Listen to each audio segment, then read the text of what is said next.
Begitu lagunya. Dengar. Sahabat-sahabat dimanapun berada, saya Zulkifli M. Abbas mengharapkan sahabat-sahabat semua untuk kemudian mensubscribe, like, dan juga men-share channel kita ini. Salam Tauhid, salam satu Tuhan. Kita nggak statis, kita dinamis. Di saat hidup kita dinamis, serba digital, kalau Anda menemukan diri Anda menyembah kepada makhluk yang keluar dari kubur. Sementara Islam kagak.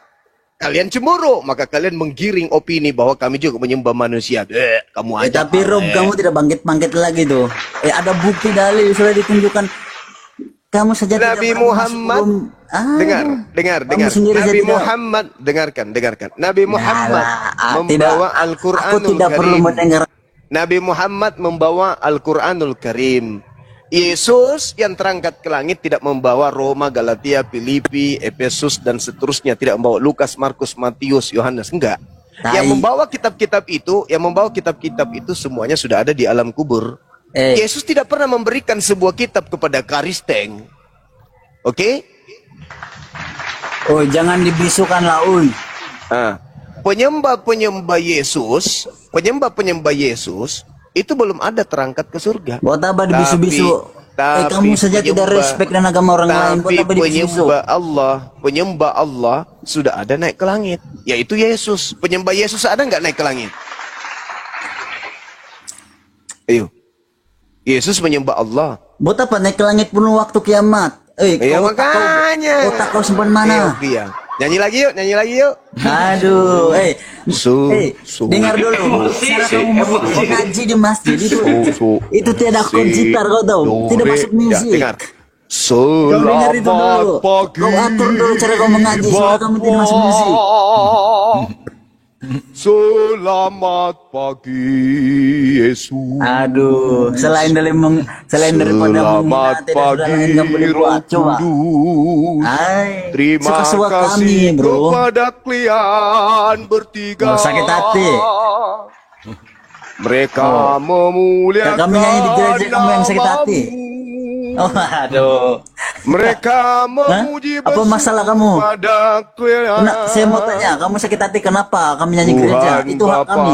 Tuhan, Putra dan Roh Kudus, terima kasih. Ini admin mau kasih bisu ini. Kurang ajar admin. Bertiga. Admin. Ayo diskusi bicara pakai akal. Ini admin jangan dibisu-bisukan. Ini admin kurang ajar ini. Mulai emosi dia. Emosi. Admin katanya. mulai emosi. Kau bisu-bisukan aku buat apa, tai? Ya ampun. Kau pikir ini kantor? Kau pikir ini kantor admin pula kau bilang. Host. Admin pula kau bilang. Aduh, najis. Kau yang najis. Buat apa kau bisu-bisukan? Miut, bisu-bisukan, longor kali kau. Suka-suka aku lah, bahasa aku, bukan bahasa kau. Bahasa itu aja udah salah kau, apalagi mau diskusi. Aduh, kami yang di gereja kau yang sakit hati pula. Ajaran agama kamu mengajarkan orang sakit hati kalau menyanyi di gereja. Kenapa agama kamu mengajarkan begitu? Tadi aku nyanyikan lagu gereja nggak ada sakit hati. Aduh. Kamu menghina karena sakit hati. Orang tidak mungkin menghina. Apa yang kuhina? Apa yang kuhina? Yang kuhina apa? Lagu yang aku nyanyikan tadi itu judulnya Selamat Pagi Tiga Tuhan Kristus. Admin tai host tai bisu-bis tai. Jangan marah-marah, Bang. Emosi dia. Itu aku belum menyanyikan album yang baru loh. Album baru aku nyanyikan, pingsan kan. Ya, Bang Mak. Itu tadi kan makanannya dia, mana dia? Kabur. Makanlah roti jelai itu yang kau bakar di atas tai kering. Tuh makanan. Mati aja.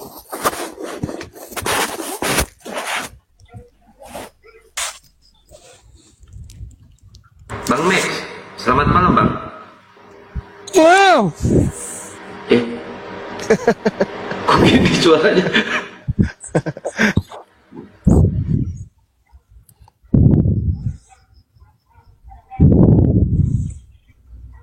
Bang Mek, kenapa suaranya? Tidak ada apa-apa. Nah, yang benar suaranya Bang, kalau mau diskusi Bang. Ini udah.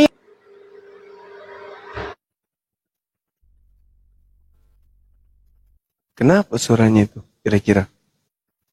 Habis telan garpu.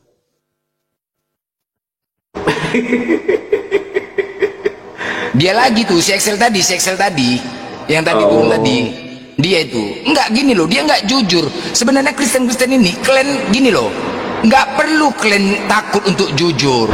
Kalau iman kalian sudah iman kepada Yesus, mau apapun disampaikan, udah, ngapain kalian takut? Cuman bukan kalian saja, kita diskusi bukan berdua, banyak yang menonton.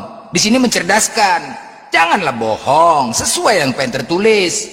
Menjawab jujur aja sulit kali kalian. Mau apapun dibilang, mau dibilang kayak manapun, iman kalian tetap kepada Yesus, ya udah. Ngapain kalian takut?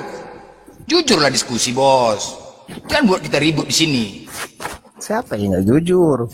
Kau nggak jujur kalau diskusi kau. Apa yang ditanya jawab aja udah. Kalau memang iman kau Yesus udah. Mau apapun mau dibelah pun kepalaku tetap imanku Yesus udah. Ngapain kau takut? Kita sesuai apa yang tertulis. Sesuai apa yang tertulis. Mencerdaskan di sini. Bukan membodohi. Kau pertanyaan-pertanyaan apa? Dari kemarin kau diskusi nggak pernah kau mau jujur kau. Jujur aja udah, nggak ada keributan. Selanjutnya udah iman kalian itu. Nasungon dia dong, Bang Blenderon. Hah? Nasungon dia dong. Bukan Leku, enggak gini loh. Maunya jujur lah. Kalau diskusi itu kan kita apapun yang disampaikan ketika ditanya jujur. Iya lah, harus juga jujur lah, harus jujur. Iya, jujur aja. Kalau memang itu memang pahit kebenaran tuh. Iya, pahit kebenaran tuh bos. Mulu halak kita ikut jujur lu sudah, jangan dong margabus. Ya. Lanjut. Yang geus sok. Jadi enak mah diskusi we nya. Sok sing bageurnya kasep. Halo Bang Blender, lay ya aku nih. Orang Batak kan. Ya Leku, langsung ke Bang Juma Leku. Ah berat sama Bang Zuma, aku nggak mau. Aku masih awam. Bertanya Nanti aja Bang Zuma mendalam kali, aku nggak tahu lah. Bertanya aja lo. Bertanya. Apa yang ku tanya bos? Aku juga nggak terlalu Ini mendalam temanya juga. nih temanya nih, baca. Apa tuh? Siapakah penyesat itu? Nah itu. Iblis lah. Namanya penyesat iblis lah bos. Oke, baik. Boleh Bang nih? Zuma. Nah, ini berat nih. Lanjut Yunda. Santai aja. Jadi Oh, iya, Bang. berdasarkan ucapan saudara barusan, penyesat itu iblis. Oke, kita sepakat kami kunci itu ya. Iya. Iblis itu penyesat. Oke. Yesus mewanti-wanti kemudian, kami pun khawatir tadinya ya. Tapi setelah kami mengkaji, ketika Yesus berkata kepada muridnya, waspadalah kepada penyesat. Artinya menurut saudara, penyesat iblis. Berarti waspadalah kepada iblis yang datang kepadamu dengan memakai namaku dan berkata, akulah Kristus. Sampai level ini, kita sepakat bahwa iblis itu datang menyesatkan dengan memakai nama Yesus dan berkata Kristus. Akulah Yesus Kristus. Secara global, kalau kita berbicara mengenai data, dunia tidak akan pernah bisa menutup mata bahwa Kristen itu adalah pengikut Yesus Kristus. Nah, berarti yang diuji di sini, apakah yang diikuti oleh Kristen itu adalah iblis yang menyamar Yesus Kristus, atau yang diikuti oleh Kristen ini adalah Yesus Kristus anak manusia, kan gitu ya? Nah, sepintas kalau kita lihat Bible, di situ Yesus mengatakan begini. Dalam Yohanes 10 nomor 27, aku mengenal pengikutku, mereka mendengarkan suaraku dan mengikuti aku. Yesus menyuarakan segala firman yang Yesus sampaikan kepada pengikutnya. Di dalam Yohanes 17 nomor 8, segala firman ini disampaikan Yesus dengan suara. Segala firman yang engkau berikan kepadaku telah aku suarakan kepada mereka, dan mereka telah menerimanya, mendengarnya, dan mereka percaya bahwa engkaulah yang telah mengutus aku. Nah, jadi Yesus mengatakan pengikutnya itu percaya kalau Yesus itu utusan Tuhan, bukan Tuhan. Sedangkan yang mau dituhankan itu adalah iblis. Di dalam Lukas 4 nomor 7, iblis minta dituhankan. Yesus diminta oleh iblis untuk menuhankan iblis. Yesus yang asli, Bung, tidak mau dituhankan. Yang mau dituhankan selain Tuhan itu adalah iblis.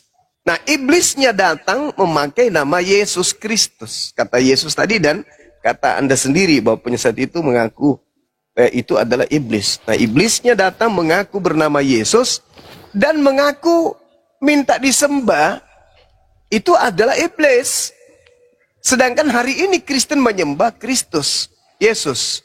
Sedangkan Yesus yang asli tidak pernah mengajarkan pengikutnya untuk menuhankan atau menyembah atau beribadah kepadanya. Berarti kesimpulan saya, yang diikuti oleh saudara Kristen, yang disembah oleh saudara Kristen, ya memanglah iblis yang datang menyerupai Yesus atau memakai nama Yesus sesuai dengan nubuat Yesus itu sendiri. Oke. Bagaimana sebentar, menurut saudara? Sebentar, Bang. Jadi kalau menurut Bang Zuma, Yesus sebelum penyalipan atau dengan yang penyalipan dan setelah bangkit pada hari ketiga itu berbeda? Iya, itu bukan Yesus. Itu berbeda ya, Bang ya? Yang disalib, yang ditangkap, yang disalib, dan yang dibangkit itu bukan Yesus lagi. Oh, oke. Oke, sekarang gini, Bang. Terus ada nih, Bang, aku catat juga nih, Bang, di Matius 17 ayat 22 sampai 23. Itu kan Yesus mengatakan, ini saya bacakan bagi antara bagi. Pada waktu Yesus dan murid-muridnya bersama-sama di Galilea, ia berkata kepada mereka, anak manusia akan diserahkan ke dalam tangan manusia dan mereka akan membunuh dia. Dan pada hari ketiga ia akan dibangkitkan. Ini kan Yesus sebelum disalibkan mengatakan seperti itu dia. Itu gimana, Bang? Ya, itu sebenarnya saudaraku, kalau Anda lepaskan doktrin Paulus, ini udah selesai, udah kelar sebenarnya. Udah kelar itu. Kenapa? Yesus berkata sesuai dengan pengakuan yang tertulis di dalam Matius itu. Pada waktu Yesus dan murid-muridnya bersama-sama di Galilea, Yesus berkata kepada mereka, anak manusia akan diserahkan ke dalam tangan manusia, dan mereka akan membunuh dia. Dan pada hari ketiga, dia akan dibangkitkan. Ya. Dia nah, itu siapa? Nah, itu siapa tuh, Bang? Kan dia kan tuh belum peristiwa penyalipan tuh, Bang. Iya, Yesusnya menunjuk kepada oknum lain. Oh, gitu. Anak manusia. Saya kasih contoh ya. Anak manusia bisa Yudas, bisa Yohanes, bisa Markus, bisa Bom-Bom, akan diserahkan ke dalam tangan manusia. Dan tapi mereka sini, Bang, akan sebentar. Ini anak manusia ini huruf kapital loh. Itu kan merujuk kepada Yesus. Saudara, dalam bahasa Yunani, huruf Yunani itu tidak mengenal huruf kecil, huruf besar. Oh, ini gitu ini hanya pekerjaan daripada lembaga Bible aja untuk menggiring opini bahwa itu adalah Yesus. Anak manusia, mereka akan membunuh dia. Kenapa Yesus tidak mengatakan mereka akan membunuh aku? Kenapa harus mengatakan dia? Karena kalau kita melihat, Bung, ini data yang saya temukan. Lukas 22 nomor 69. Ya. Untuk mensinkronkan data Matius 17 itu. Apa yang dikatakan di sana? Orang yang ditangkap, anak manusia yang ditangkap ini, yang Yesus sebut dia ini, ketika ditanya oleh imam kepala dan mahkamah agama, apakah engkau adalah Mesias anak Elohim? Apa kata oknum tersebut? Engkau yang mengatakan itu. Bukan aku, engkau yang mengatakan itu. Dan di data ini Yesus mengatakan oknum yang ditangkap ini apa kata dia? Yesus sekarang ini sudah duduk di samping kanan Elohim yang Maha Kuasa. Sekarang ini, dia sudah duduk. Sekarang ini, Yesus sudah duduk di sebelah kanan yang Maha Kuasa. Jadi yang berbicara ini siapa? Oh gitu bang ya. Jadi gini bang, kalau abang, aku bisa menangkap ya, abang ini apanya berpikir bahwa Yesus itu dimuliakan lah gitu ya, tapi yang setelah disalibkan itu jadi seolah-olah itu nggak mulia gitu ya bang. Gimana maksud abang tuh? Gimana bang? Saudara gini, tak ada data di dalam Al-Quran dan juga di dalam Bible Yesus anak Maria itu melakukan dosa yang menyebabkan dirinya itu dikutuk oleh Tuhan. Sedangkan salib itu hukuman bagi orang yang dikutuk oleh Tuhan. Oh iya, itu yang ulangan 21, 23 itu ya. Ulangan 21, 22, 23, betul. Iya. Sedangkan Yesus, apa coba kesalahannya? Ada nggak? Nggak ada. Nggak ada dia. Kalau itu adalah Yesus yang benar, yang ditangkap, berarti salah tangkap. Kan itu poinnya. Oh gitu ya bang ya. Oh iya, berarti salah bunuh. Nah sekarang, kalau orang benar yang dibunuh, berarti bukan nebus dosa, melainkan melahirkan dosa. Oke. Karena ada perintah tuh. Ada perintah. Keluaran 23, nomor 7, nomor 8. Oke. Bohong jangan kau hembur-hemburkan. Sebab orang yang benar, orang yang tidak bersalah, jangan kau bunuh. Karena aku tidak akan membenarkan orang yang bersalah. Artinya tidak mengenal dosa warisan. Oh, dosa asal itu maksudnya ya? Iya. Original sin. Jadi gini bang. Jadi kalau abang pernah dengar Adam kedua, itulah Yesus kan dia untuk menebus Adam yang pertama yang gagal kan gitu kan. Ya, jadi Adam kedua ini disiapkan memang tanpa dosa untuk menebus orang yang tidak berdosa kan gitu. Gimana tuh? Ya, jadi gini saudara. Itu doktrin gereja. Oh, doktrin. Itu doktrin. Tidak ada dalil. Itu ajaran Paulus tuh. Itu di kitab Roma 5 nomor 12. Anda bisa temukan itu di situ. Tetapi saudara, Kristen tak ada di situ. Islam tak ada di situ. Yang ada di situ Yesus, orang Yahudi, dan orang Romawi. Kristen belum terbentuk. Sementara Kristen terbentuk di Antioquia itu ya, di Kisah Para Rasul 11 ya. Betul. Artinya gini, jangan gunakan Al-Quran. Al-Quran terlalu kuat untuk menolak tradisi gereja. Bahwa Tuhan datang, itu terlalu kuat Al-Quran itu. Kita pakai Bible aja sebagai dasar. Yang mendasari awal mula munculnya niat, munculnya perilaku, munculnya tindakan penyaliban. Itu terjadi di tengah-tengah Bani Israel. Dan rangkuman kemudian berita itu muncul di Yohanes 11. Nomor 45 sampai nomor 57. Apa yang tertuang di sana saudara? Ini Kristen belum lahir. Belum ada di dunia ini nabi-nabi mengajarkan menebus dosa menggunakan kemudian manusia. Yang konon Tuhan yang datang dalam rupa manusia. Belum ada manusia mengajarkan sebelumnya dosa diwariskan. Belum ada kemudian sebelumnya mengajarkan nabi-nabi mengajarkan Tuhan turun ke bumi menjelma menjadi manusia. Muncul lebih awal tentang konsep salib terhadap Yesus. Kita baca. Iya. Banyak di antara orang-orang Yahudi yang melawat Maria ini bercerita tentang ketika Lazarus dibangkitkan. Yang menyaksikan sendiri apa yang telah diperbuat oleh Yesus. Orang-orang percaya kepadanya kemudian. Nomor 46. Tetapi di antara mereka yang menyaksikan itu, ada yang pergi kepada orang-orang Farisi dan menceritakan kepada mereka apa yang telah mereka lihat tentang apa yang diperbuat oleh Yesus. Lalu imam-imam kepala, ini orang hebat semua nih. Imam-imam kepala ini sudah ahli Torah. Ya. Ahli Yesaya. Rabi ya namanya. Ya, Rabi, betul. Dia adalah ahli daripada Bible Perjanjian Lama. Orang-orang Farisi apalagi? Mereka punya sekolah untuk memahami daripada isi. Orang Saduki nggak, Bang? Orang Saduki nggak ya? Nggak ada di situ.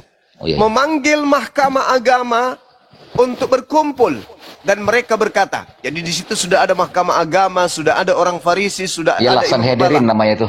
Ya, lengkap semua mereka. Apa yang harus kita perbuat? Sebab Yesus ini membuat banyak mukjizat. Apabila kita biarkan Yesus, maka orang akan semakin banyak percaya kepadanya. Dan kalau itu terjadi, maka orang Roma akan datang dan akan merampas tempat suci kita dan bangsa kita. Ini latar belakang terjadi penyaliban. Jadi bukan nubuat dari Yesaya, bukan nubuat dari kitab Kejadian, bukan nubuat dari kitab Daniel, bukan sama sekali. Ini latar belakang karena ketakutan bangsa Yahudi, bangsa Israel, tempat sucinya, dan juga bangsanya dirampas oleh bangsa penjajah pada saat itu, yaitu Roma. Oke, itu gini tertulis. Bang. Oh iya, iya. Saya Gini, lanjutkan Bang. dulu. Oke. Saya lanjutkan dulu, biar tidak Iya, iya. terputus. Oke. Tetapi kemudian, imam besar, sebagai pemimpin tertinggi di antara mereka kemudian, yaitu Kayapas, berkata kepada mereka, kamu tidak tahu apa-apa, dan kamu tidak insaf, bahwa lebih berguna bagi kamu, jika satu orang mati, yaitu Yesus, untuk bangsa kita. Tuh, bukan untuk bangsa yang lain, untuk bangsa kita. Dan seluruh bangsa, daripada seluruh bangsa kita ini binasa. Hal itu dikatakan oleh Kayapas bukan dari dirinya sendiri, tetapi sebagai imam besar pada tahun itu ia bernubuat bahwa Yesus akan mati untuk bangsa Israel. Oke, gini Bang. Jadi Bang, nubuat-nubuat yang di PL seperti tanda Yunus, Yesaya, macam-macam itu aku nggak apalah. Itu merujuk kepada siapa? Kan kalau orang Kristen kan berpendapat itu merujuk kepada Yesus, itu gimana? Nah, itu yang punya kitab yang bisa jawab. Seperti Yesaya 9 nomor 6. Ya. Orang Kristen di luar kelompok, bukan pemilik kitab itu mengatakan itu untuk Yesus. Padahal menurut yang mempunyai kitab itu untuk Raja Hezekia. Itu contoh. Itu contoh. Jadi nubuat yang terjadi, kata dalil dalam kitab saudara, Kayapas berbicara bukan dari dirinya sendiri. Berarti dia dapat wahyu. Kalau bukan dari dirinya sendiri, dia bernubuat tahun itu bahwa Yesus akan mati untuk bangsa itu, dan bukan untuk bangsa itu saja, tetapi juga untuk mengumpulkan dan mempersatukan anak-anak Elohim yang bercerai-berai. Mulai dari hari itu, mereka sepakat membunuh Yesus. Karena itu Yesus tidak lagi tampil di depan umum di antara orang-orang Yahudi. Yesus berangkat di situ dari dekat ke daerah dekat padang gurun, ke sebuah kota yang bernama Efraim. Dan di situ dia tinggal bersama murid-muridnya. Oke, Jadi, gini Bang. ini latar belakangnya. Oke, jadi Silakan. aku bisa menyimpulkan, Abang berpendapat bahwa Yesus sebelum penyalipan sama setelah penyalipan itu berbeda gitu ya? Sama yang ketemu di Patmos, di Damsik, sama apa? Betul, itu bukan Yesus lagi. Ini latar belakangnya dulu Bang. Ini latar belakang orang berkongko-kongko ingin membunuh Yesus. Sedangkan Yesus ini adalah wakil pencipta langit dan bumi. Gak mungkin pencipta langit dan bumi membiarkan utusannya untuk dibinasakan. Gak mungkin. Pasti dijaga, pasti dilindungi, pasti diselamatkan. Makanya tadi dikatakan bahwasanya Yesus sekarang sudah duduk di sebelah kanan Tuhannya yang Maha Kuasa. Jadi ini yang dibunuh ini siapa? Oh begitu ya? Iya.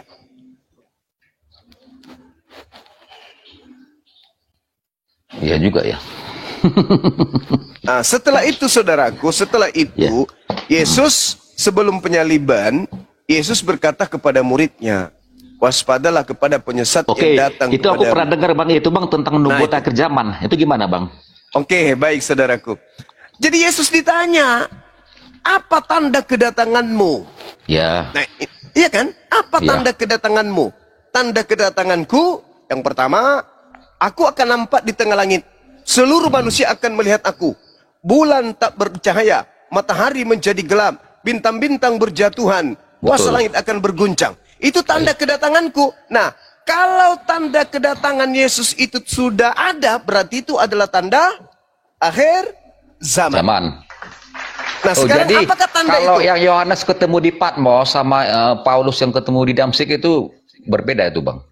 Ada nggak tanda itu Bang? Ya nggak ada lah, kilat menyambar apa petir yang Berarti yang datang siapa? Nggak tahu. Nah, itulah yang Yesus sampaikan. Aku nggak tahu lah. Waspadalah kepada penyesat yang datang kepadamu dengan memakai namaku dan berkata, akulah Kristus. Mereka akan menyesatkan orang banyak. Nomor 23. Jadi apabila ada orang berkata kepadamu, lihat ada Kristus di sini, lihat ada Kristus di sana, jangan kau percaya. Sebab Kristus palsu dan nabi-nabi palsu akan datang dan akan melakukan banyak tanda-tanda yang dahsyat dan mukjizat, sekiranya mungkin menyesatkan orang-orang pilihan juga. Camkanlah, itu nomor 25-nya. Camkanlah, aku telah mengatakannya kepadamu terlebih dahulu. Jadi apabila ada orang berkata ada Kristus di padang gurun, ada Kristus dalam bilik, jangan kau percaya. Oh, jadi gini Bang. Oke Bang, jadi Yohanes yang ketemu di Pulau Patmos sama Paulus yang ketemu di Damsik ya, itu Yesus itu menunjukkan eksistensi seutuhnya apa suara aja bagaimana Bang? Apakah kalau kedatangan Yesus untuk akhir zaman itu eksistensi seutuhnya atau bagaimana? Iya, ketika dia datang, maka pasti akhir zaman. Kalau dia datang di abad pertama, akhir zamannya abad pertama. Kalau dia datang abad kedua, ya akhir zamannya abad kedua. Nggak ada lagi, karena bintang-bintang udah berjatuhan, kayak mana bumi ini mau bertahan. Tapi karena pada saat itu belum terjadi, berarti itu bukan Yesus. Itu bukan Yesus. Sedangkan malaikat berkata di dalam Yohanes, di dalam Kisah Para Rasul 1 nomor 11, apa kata malaikatnya? Yesus yang kau lihat terangkat ke langit akan datang kedua kalinya, sama seperti engkau melihat dia terangkat. Berarti dia datang dengan jasadnya. Yesus pun mengatakan, apabila aku yang datang, maka akan nampak di tengah langit anak manusia. Sedangkan yang datang kepada Paulus, apa kata Paulus? Aku menerima Injil bukan dari manusia. Yesus mengatakan, kalau aku datang yang nampak adalah anak manusia. Oke Bang, sekarang gini Bang ya, merujuk kepada Paulus ya Bang ya. Dulu Paulus sebelum namanya kan itu si Saulus ya, dia ini penganiaya pengikut Kristus. Bahkan sewaktu Stefanus di martir, dia juga ada di situ. Dia ini memang termasuk kejam lah sama pengikut Kristus. Nah, sekarang apa yang mendorong Paulus bisa berubah setelah yang dia mengatakan ketemu Yesus itu? Apa kok bisa berubah dia 180 derajat menjadi apa namanya, ibarat kata tanda kutip orang baik lah gitu? Gimana? Oke, baik. Jadi gini saudara. Maksudnya motivasinya apa gitu? Apa penyebabnya dia bisa berubah seperti itu? Oke. Silakan Bang. Yesus sudah menubuatkan tentang kejadian itu. Di dalam Matius 12 nomor 43 sampai 45. Apa kata Yesus? Apabila ada orang bertobat, kemudian iblis yang ada padanya itu keluar mencari pemberhentian, lalu tidak menemukan tempat persinggahan. Iblisnya kembali kepada orang yang bertobat tadi dan menemukan rumah atau tubuh orang tersebut dalam keadaan bersih, tersapu. Lalu dia keluar kembali memanggil 7 roh jahat untuk masuk kembali kepada orang tersebut. Sehingga apa kata Yesus? Maka setelah 8 roh jahat itu masuk kepada orang yang bertobat tadi, dia kemudian lebih jahat daripada keadaannya semula. Dan ini akan digenapi, kata Yesus, dan ini akan digenapi oleh angkatan jahat ini. Itu satu. Yang kedua, apa yang menjadi motivasi? Sama seperti iblis, Bang. Apa yang menjadi motivasi iblis menyesatkan manusia? Sementara dia sudah diupah neraka. Ada iblis itu berpikir, EGP, kata iblis, mau neraka kek, mau kekal kek, yang jelas saya sesatkan manusia. Ada hadiah yang diterima? Enggak. Dia sudah tahu, upah dari pekerjaan yang menyesatkan adalah neraka. Apakah dia berhenti? Namanya iblis, enggak berhenti. Betul.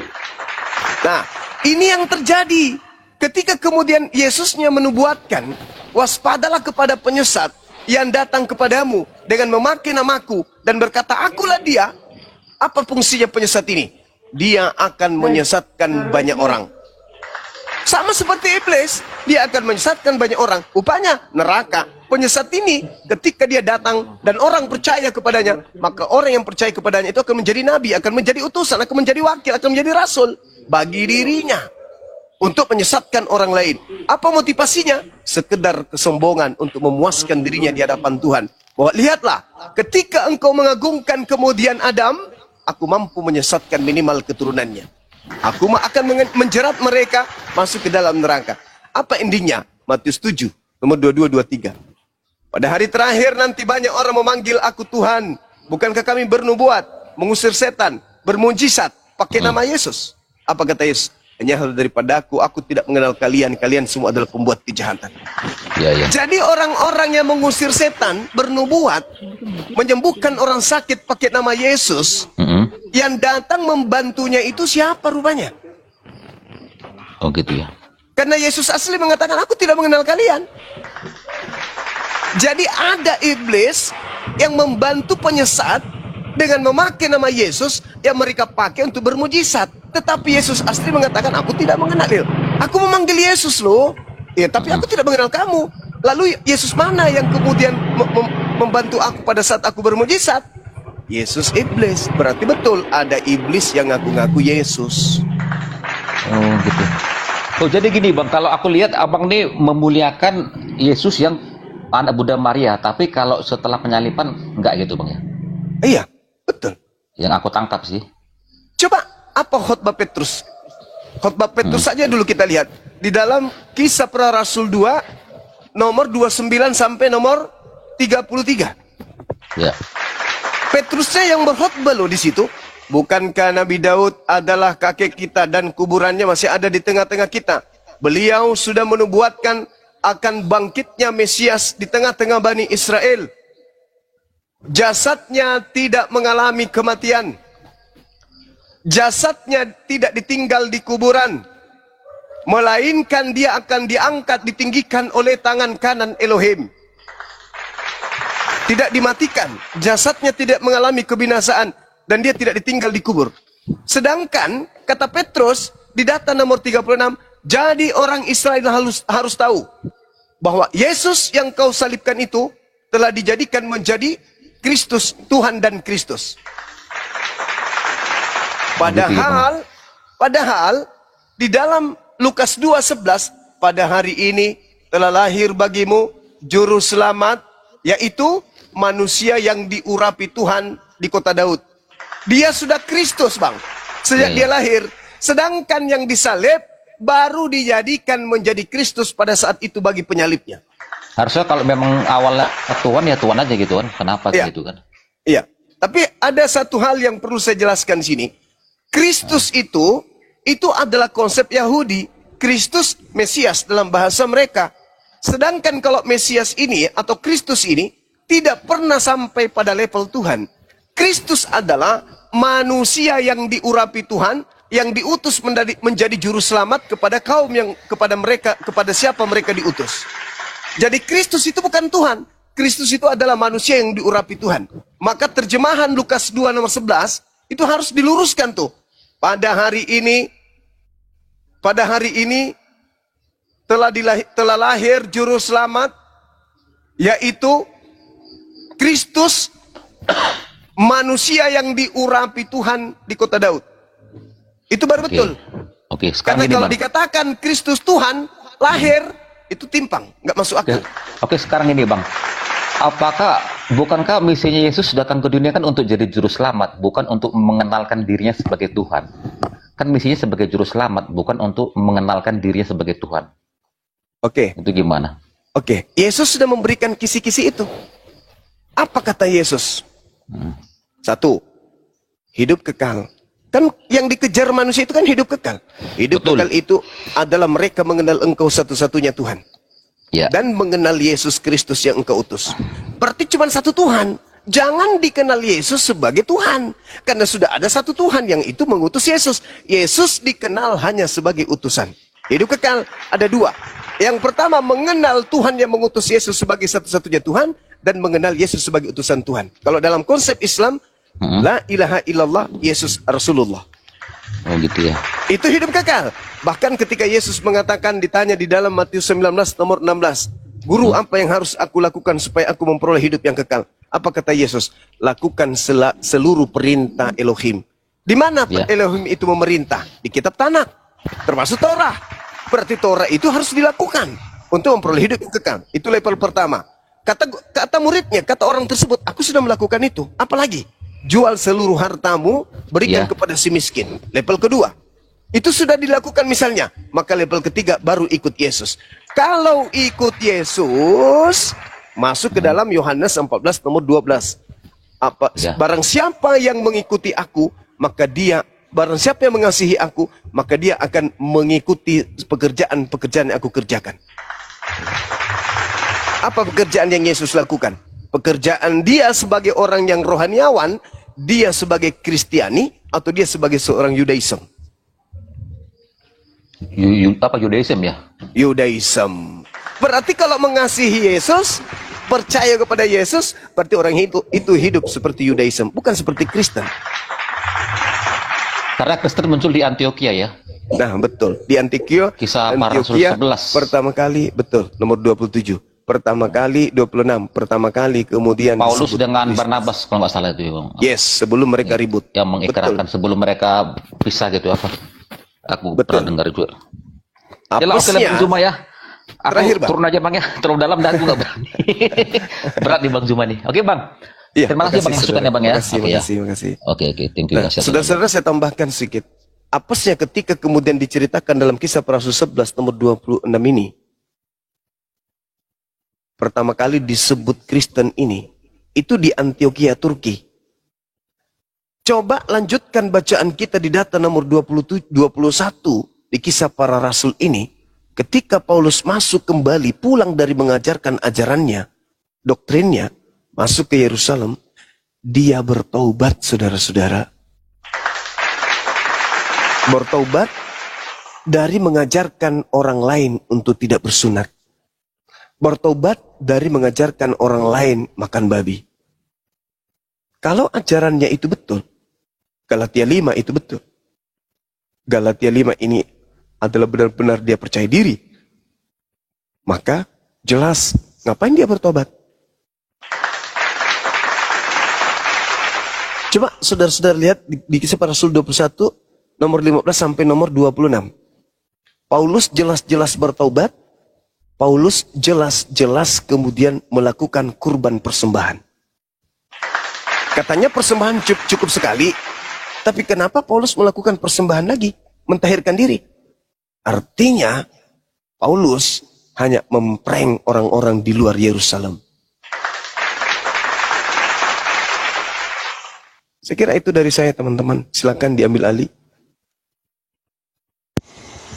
Saya ada sedikit pertanyaan ini Bang, mengenai kitab Matius pasal 26 nomor 20 Bang. Izin Bang, uraikan Bang sedikit Bang, biar kami paham. Ketika kita berbicara mengenai 26, di situ banyak hal yang bisa kita kembali ke data nomor 4-nya.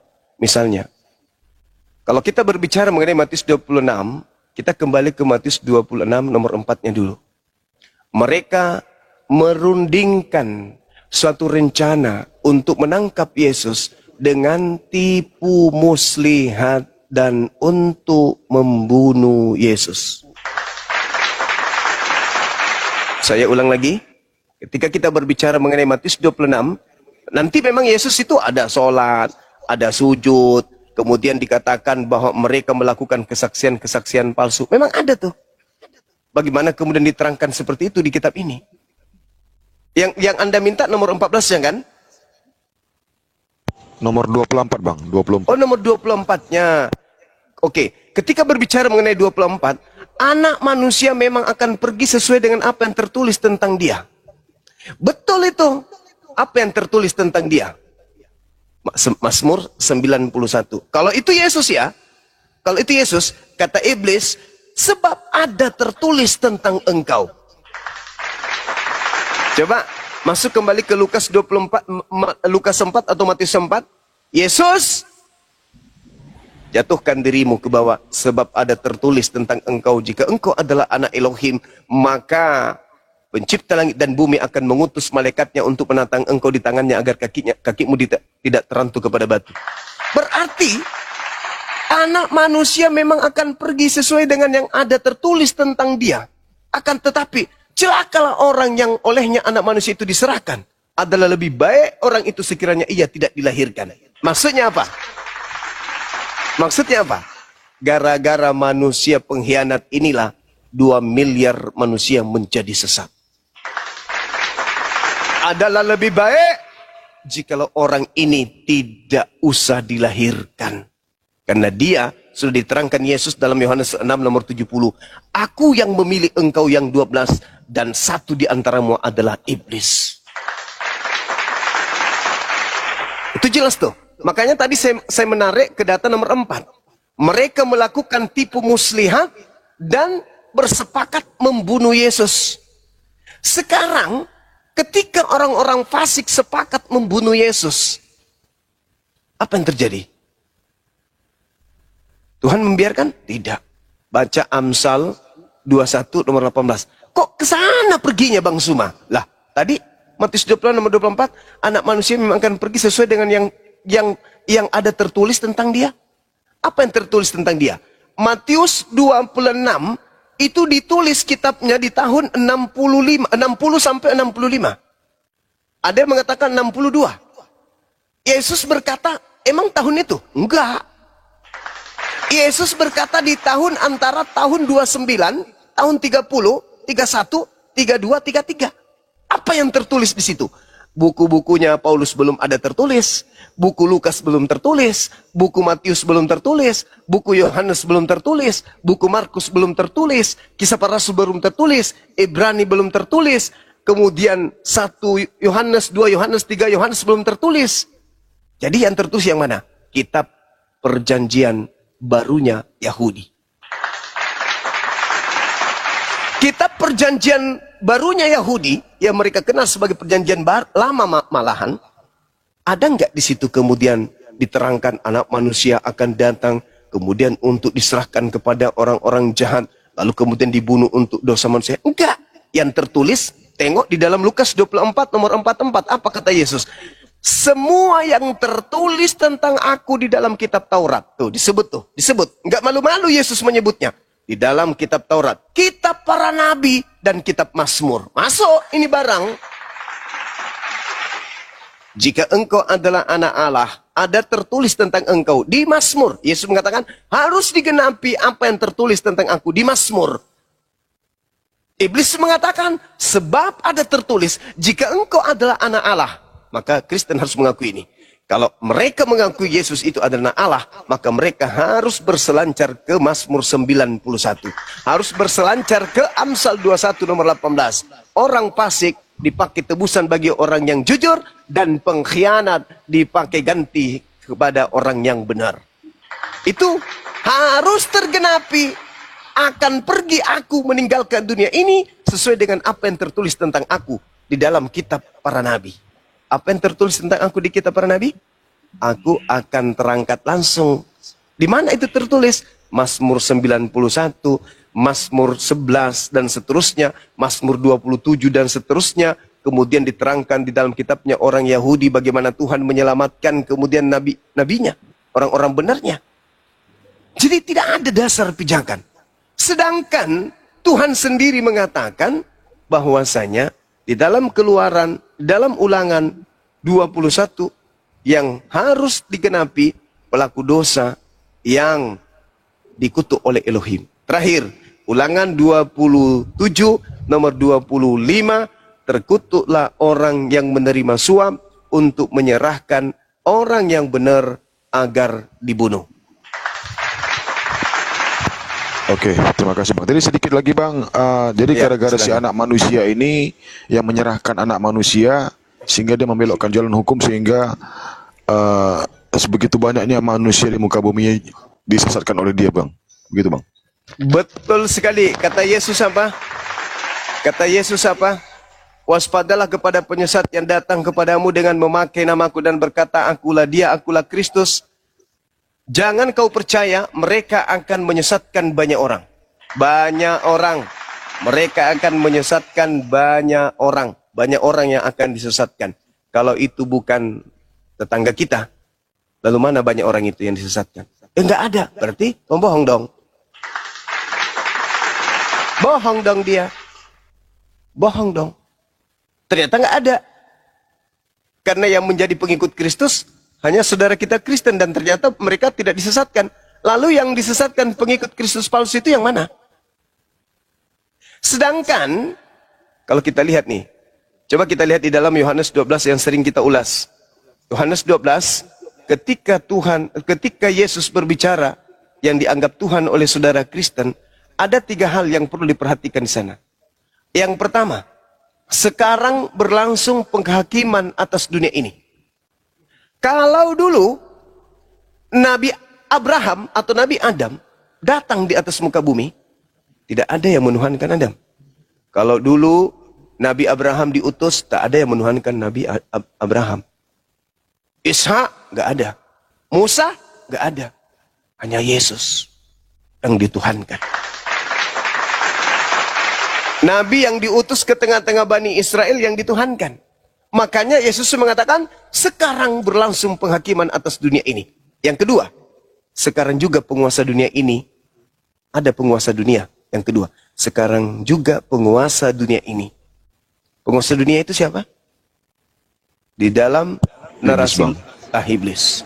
Yohanes 14:30. Nah, iblis. Yohanes 14. Iblis adalah penguasa dunia. Akan dilemparkan keluar.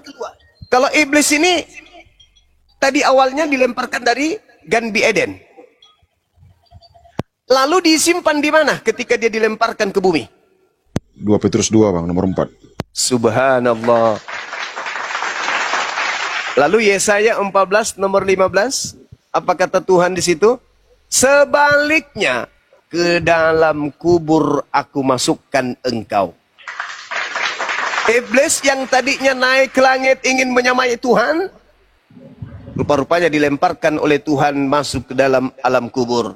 Kata Yesus, iblis penguasa dunia ini akan dilemparkan keluar. Keluar dari mana? Kubur Bang. Subhanallah. Apa kata Yesus di dalam nubuatan? Di dalam Matius 12, nomor 38, nomor 39, 40. Angkatan jahat ini, orang Farisi ini minta satu tanda.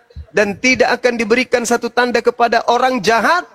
Kepada orang jahat. Kepada angkatan jahat. Selain tanda Yunus. Sebab Yunus 3 hari 3 malam dalam perut ikan. Demikian juga anak manusia. Yudas anak manusia kan? Anak manusia akan berada dalam perut bumi selama 3 hari 3 malam. Berarti hari ketiga bangkit atau tidak? Bangkit dari kubur. Itu tanda untuk siapa? Orang jahat Bang. Subhanallah. Makanya Petrus ketika berkhotbah di dalam Kisah Para Rasul 2 ditanya oleh angkatan jahat, Paman, ya apa yang harus kami lakukan? Yang kami bunuh ini telah dijadikan menjadi Kristus bagi kami. Al-Quran surah Al-Araf ayat 27 ayat 30. Apa kata Tuhan? Aku menjadikan iblis sebagai pemimpin, sebagai Tuhan bagi mereka, sebagai Tuhan bagi mereka. Petrus mengatakan, Yesus yang engkau salibkan telah dijadikan menjadi Tuhan dan Kristus untukmu. Angkatan jahat bertanya, apa yang harus kami lakukan? Apa kata Petrus? Bertobatlah dan lepaskanlah dirimu dari angkatan jahat. Artinya apa? Keluarkan dirimu dari percaya kepada kebangkitan hari ketiga. Makanya Roma 14 nomor 9, untuk itulah Yesus mati agar ia dibangkitkan untuk menjadi Tuhan bagi Kristen. Subhanallah. Kalau saudara-saudara kita ini menggunakan data akal untuk menyelesaikan polemik yang terjadi dalam agamanya, yaitu pertentangan antara akidah mereka dengan akal mereka, maka mereka akan sampai kepada kebenaran. Sayangnya, mereka punya prinsip bahwa iman itu lebih tinggi daripada akal. Makanya mereka tidak pakai akal, mereka menggunakan imani saja. Saya kira begitu. Jadi sedikit lagi Bang. Jadi misi Bang Zuma ini menyelamatkan umat manusia yang disesatkan oleh iblis apa semakin menyesatkan Bang? Masya Allah. Masya Allah nih, saya kasih data nih. Apa kata Quran? Wa idza khusyiran nasu kanu lahum a'da wa kanu bi ibadatihim kafirin. Kata Quran nih, mumpung kita masih di dunia nih, kita bocorkan rahasia Tuhan. Kita bocorkan rahasia ilahi. Apa kata Tuhan di dalam Al-Quran? Ini rahasia ilahi nih. Manusia. Tuanku ada apa? Dengarkan. camkan. Aku ingatkan kepadamu melalui Nabiku Muhammad. Apa itu? Orang-orang yang menyembah selain daripada aku. Apa yang mereka sembah tersebut, kelak di akhirat akan menjadi musuhnya. Dan pemujaan-pemujaan yang mereka lakukan kelak akan diingkari oleh dia yang disembah selain daripada aku. Saya ulang lagi nih. Makanya Nabi Muhammad itu diutus ditubayyina linnas, ya ayyuhan nas, inni rasulullahi ilaikum jami'a. Wahai Nabiku Muhammad, wahai manusia umatku, kata Nabi Muhammad, sungguhnya aku ini adalah rasul Tuhanmu, diutus untuk kepada kalian semua. Yesus berkata, apabila ia datang, yaitu roh kebenaran, dia akan memuliakan aku. Itu kunci. Sekarang, ketika Al-Quran membuka rahasia, wahai manusia, aku sampaikan kabar gaib kepadamu, berita gaib, berita langit kepadamu. Kelak, orang-orang yang menyembah selain aku, apa yang mereka sembah? Misalnya mereka menyembah bom-bom. Bom-bom kelak di hadapan Qadirul Jalil akan menolak sembahan-sembahan mereka. Dan pemujaan-pemujaan yang mereka lakukan kepada bom-bom, bom-bom akan ingkari. Makanya di Matius 7, nomor 22-23. Pada hari terakhir. Coba, hari terakhir itu maksudnya apa? Hari penghakiman. Kenapa? Karena tak ada lagi hari untuk berleha-leha setelah itu. Yang ada, yang selamat, teng, surga. Yang celaka, teng, neraka. Tak ada lagi hari selain jannah atau neraka. Pada hari terakhir nanti, pada mahsyar nih, kata Yesus, banyak orang berseru kepadaku, Tuhan, Tuhan. Bukankah kami dulu ketika di dunia hidup, bernubuat, mengusir setan, bermujizat, itu dipuji-puji tuh. Dipuji, dipuji, dipuji. Kata Tuhan, apa yang mereka lakukan, apa pujian-pujian mereka, seruan mereka, itu akan diingkari. Apa kata Yesus? Pada saat itulah aku akan mengingkari mereka. Enyahlah daripadaku, aku tidak mengenal kalian, diingkari. Kalian semua adalah pembuat kejahatan. Iya, dari tadi jual obat. Padahal Al-Quran sudah membocorkan rahasia itu. Bahkan Yesus sudah menguraikan pun dalam tradisi penulisan Bible. Hasil penyelidikannya menerangkan, Yesus berkata, Yesus mengusir, Yesus mengingkari. Yesus mengingkari. Nah, saya ditanya, apakah Anda misinya menyelamatkan? Jelas. Ketika Allah bertanya kepada Nabi Isa alaihissalam, wa isqalallahu ya Isa bin Maryam, a anta qulta linnas tahiduni. Wahai Isa, apakah engkau yang mengajarkan manusia untuk menuhankan dirimu selain daripada aku? Apa kata Nabi Isa? Qala subhanaka ma yakunu li an aqula ma laysa li bihaqqa.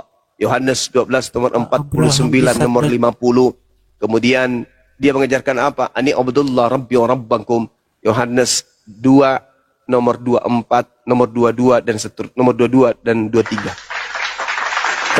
Aku dan muridku menyembah kepada apa hakikat yang aku kenal, kalian menyembah kepada apa yang tidak kalian kenal. Maka saya hadir sebagai pembawa roh kebenaran, kata Yesus, apabila roh kebenaran itu datang, maka dia akan memuliakan aku. Saya, Bang Suma, Ketua Pembina Apologet Islam Indonesia, memuliakan Yesus dan menyadarkan saudara-saudara Kristen para penghina-penghina Yesus. Demikian Dinda Erik. Mantap. Erik. Syukron. Ya, teman-teman ya, tadi ketika kita mendengar ya diskusi tadi terhadap Gary ya, kan tadi sudah kita katakan kalau seandainya jujur, enak diskusinya kan, enak didengar. Woi bangke, bising kali kau, diam dulu penyembah babi. Ya, ketika diskusinya kejujuran, enak dengarnya. Ya, kayak babi ini tahap aja nih, bising kali. Itu aja. Cuman masalah iman-iman kalian, hanya saja ketika jujur benar, oh berat, udah mulai goyang. Nah, ini kayak babi nih, bising kali nih. Yesus. Kayak inilah. Apa nggak ribut? Apa nggak terjadinya ribut, hujatan, maki-makian jadinya? Gara-gara kayak ini. Nanti Yesus sekarang. Nanti dihajar nangis. Bilangkanlah Islam begitu mulutnya, itu mulutnya. Menggila memang. Tengok. Menggila kan? Itulah. Kalau diskusi enak tadi, jujur, enak, dengarnya pun kita enak diskusinya, mantap. Tapi kalau udah gak ada kejujuran, najis sekali tengoknya. Tapi udah mulai goyang, cuman kalau jujur goyang kawan, goyang. Kayak tadi kau goyang Gary, berat. Berat lah, pasti goyang bos. Kebenaran itu pahit. Ya ini Herman Muslim apa Kristen Herman? Herman.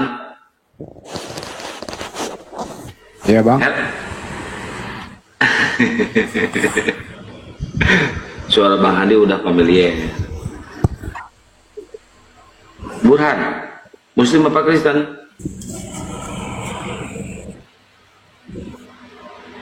Burhan.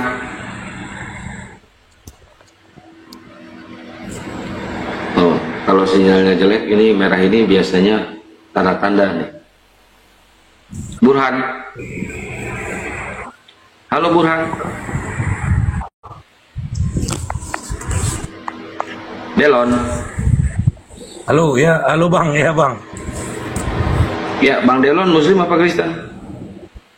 Saya udah Muslim bang, udah Muslim. Dulunya Kristen juga. Mantap. Tapi di KTP saya masih Kristen ini bang. Macam mana ini bang ya? Bah, aduh mah, di mana bang dulu molapnya? Molapnya di mana? Di Medan bang, di Medan. Dia di mana? Di tempat abang mualaf itu, di situ abang ajukan untuk membuat surat mualafnya. Baru abang bawa ke kantor lurah. Di mana bang mualaf? Enggak apa-apa bang, enggak apa-apa. Nanti abangnya masuk surga, KTP-nya masuk neraka bang. Udah lama itu Pak Delon. Masa saya syahadatnya udah lama apa baru? Udah 2 tahun bang. Udah 2 tahun, udah cukup lama ya. Udah begitu kan. Udah begitu dulu bukan dicadat dulu bang. Saya disunat dulu di rumah sakit bang. Disyahadatkan di masjid apa di rumah? Di apa bang? Di Menasah aku dulu bang. Menasah Ya, sholah gitu ya. Kalau masih ingat ya samperin orangnya bang. Harus itu wajib itu. Punya identitas bang. Terutama sertifikat mualafnya itu dulu baru dipakai ngurus gitu bang. Iya ya. Sering ada kasus loh. Udah syahadat terus nyantai aja ya, lupa administrasi. Ini mohon maaf ya. Pas meninggal ini ya identitasnya Kristen. Itulah bang, ada juga ini dari orang tuaku kan, kalau kau nanti Muslim kami nggak mau ngurus kau katanya, makanya bingung saya juga jadinya, karena keluarga Kristen semua bang, yang melahirkan saya Kristen. Abang Medan di mananya bang? Di Medan di Helpet kita bang, Helpetia bang. Jalan? Di kalau rumah kita di Jalan Nusa Indah 7 nomor 105 bang. Oke. Nanti DM aja ya bang. Kayak Aceh nih, kayak Aceh logat abang. Aceh. Hah? Iya kan? Kita. Hah? Aceh bang? Enggak. Bukan. Siapa? Aku bukan bang. Margaku Ginting bang. Ginting. Karo. Ginting. Karo, oke. Bang Blender. Nanti DM aja ya bang, alamat bang. Blender. Oke, siap. Jadi Blender. sedikit teman-teman, izin Bang Zuma, sebentar Bang Jack. Dari apa yang disampaikan Bang Zuma tadi tentang Matius 7 ayat 22-23, Allah juga berfirman dalam Al-Quran, Bismillahirrahmanirrahim, wa idza khusyiran nasu kanu lahum a'da'u wa kanu bi'ibadatihim kafirin. Dan apabila manusia dikumpulkan pada hari kiamat, sesembahan itu menjadi musuh mereka dan mengingkari pemujaan-pemujaan yang mereka lakukan kepadanya. Jelas tadi Yesus membantah mereka yang menuhankan dirinya. Masya Allah, Maha Suci Allah dengan segala firman-Nya. Jelas ini surah Al-Aqaf ayat ke-6. Yesus membantah mereka, bukankah mereka sudah bernubuat, bermujizat, mengusir setan, menggunakan nama Yesus. Yesus panggil Tuhan, sesembahan bagi mereka. Allah berfirman dalam Al-Quran Al-Aqab ayat ke-6. Sehingga yang disembah mereka itu menjadi musuh bagi mereka. Subhanallah. Subhanallah. Makasih Bang Zuma ilmunya Bang. Lanjut. Bang Blender. Bang Blender lari kata dicari Sandi Pratama itu. Kau dibawa cerita di situ itu katanya kamu tunggu perintah dari Suma untuk. Jack, kalau nggak mau diskusi saya turunin aja. Ini ruang diskusi Bang, ini komal diskusi. Di bawah aja ya. Diskusi bukan Enggak, ya saya ini ada Bang Suma mantap. Ya, Haryanto, selamat malam Haryanto. Ya, malam. Ya, Anda Kristen ya? Alhamdulillah Muslim. Ya, ada yang mau disampaikan Bang? Cuman mau pesan sama Bang Zuma, semoga sehat-sehat. Oh, amin. Makasih Bang, makasih. Makasih banyak Bang. Saya dari Boltim. Boltim itu apa? Kabupaten Boltim. Bolangi Timur, Boltim. Bolang Mongondo Timur. Oh. Iya.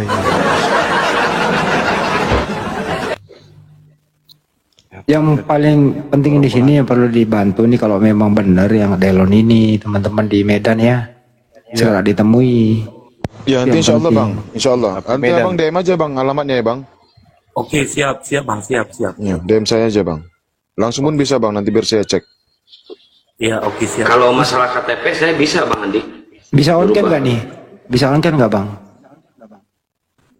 Supaya dikenal.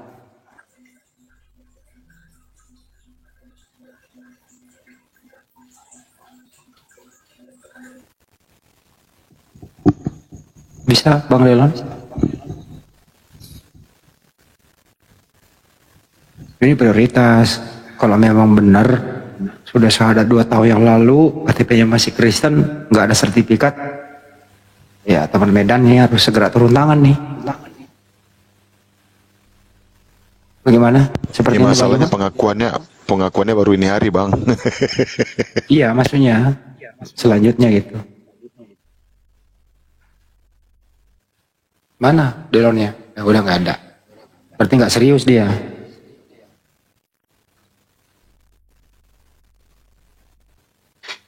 Udah lanjut, berarti dia nggak serius.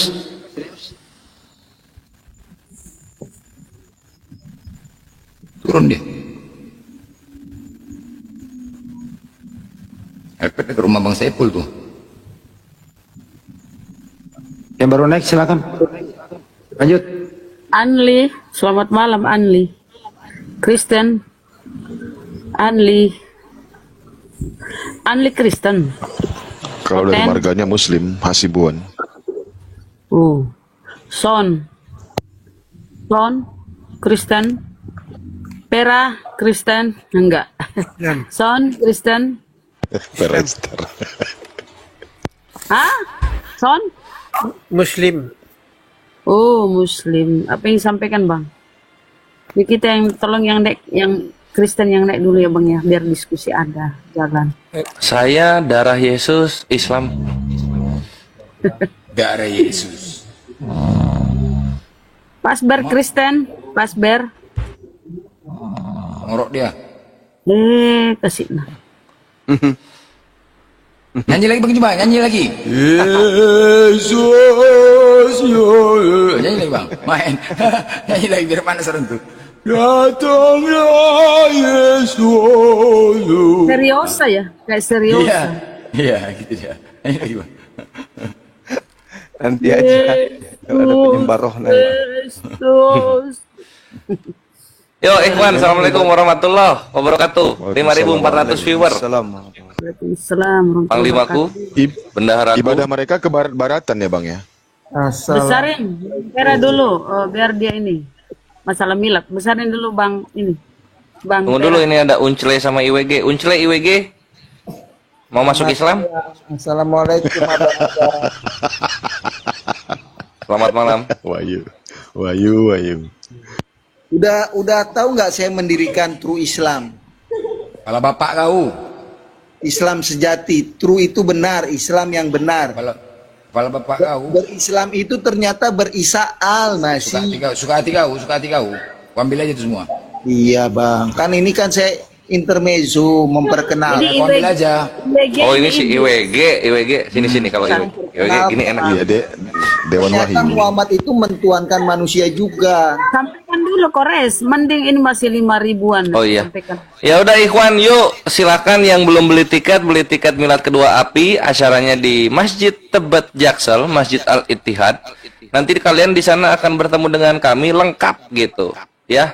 Gas milad kedua API di Jaksel. Dimana doa kalian dijabah, miladnya nggak jadi di Makassar tapi di Jakarta. Ini udah di Jakarta nih. Nggak datang kalian parabet kalian.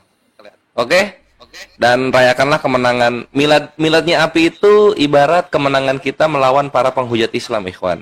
Jadi marilah berpartisipasi untuk datang ke sana dan meramaikan acara tersebut gitu. Ya. Dan kalau mau datang nggak gratis. Kalian bayar tiket 100K transfer ke rekening API, lalu kemudian kirim Kores bukti transfernya sama nama lengkap supaya terdata gitu. Oke? Kenapa harus berbayar? Supaya kalian makan enak, terus nggak duduk di bawah, dikasih TV gede gitu kan. Dan acaranya nggak di lapangan bola yang bekas sawah diuruk. Gitu, makanya pakai tiket gitu loh, Bre. Ya, kontak Kores 081 Tritung 75 Tritung 447 Tritung gitu. Di Medan kapan? Insya Allah. Kalau nggak 2 tahun lagi, 3 tahun lagi, Ikhwan. Siapa bintang tamunya? Bintang tamunya kalian semua bintang tamunya. Kami di sini itu tuan rumah. Pelaksana. Gitu. Iya, pelaksana kita. Bang Blender datang nggak? Nah, untuk tunggu. 081 Tritung 75 Tritung 447 Tritung gitu. Tritung itu apa? 3 gitu. 3. Tritungnya jangan ditulis. Tritung itu bahasa arwah. Gitu. Kapan acaranya? Acaranya tanggal 13 September, hari Sabtu, ikhwan, dari ibadah zuhur sampai jam 9 malam. Yang mau Bang Blender datang, kalau kalian memang cinta Bang Blender, beliin tiketnya PP. Kita tidak menanggapi, Pak. Kami berangkat sama Nora nih bawa simpati star. Sama Nora. Naik tongkang. Ngisi sewa di jalan. Yang mau ikut ke Jakarta numpang sama kami ya dari Jambi, Lembang, ayo naik sama kami. Start Aceh. Jangan jauh kali lah Start Aceh. Dari Sumatera Utara sama Nora kami. Nora keneknya. Ya, ini udah ada yang daftar, mantap, Akhi Azul. Silakan nama lengkapnya Akhi Azul. Ini akunnya Temon kalau nggak salah nih. Azul Temon itu. Gurunda kayaknya nggak hadir deh. Ya hadir lah. Ulang tahun API ketua pembina masa nggak ada? Hadirlah Ikhwan. Itu noreknya ya yang sudah sematkan di bawah.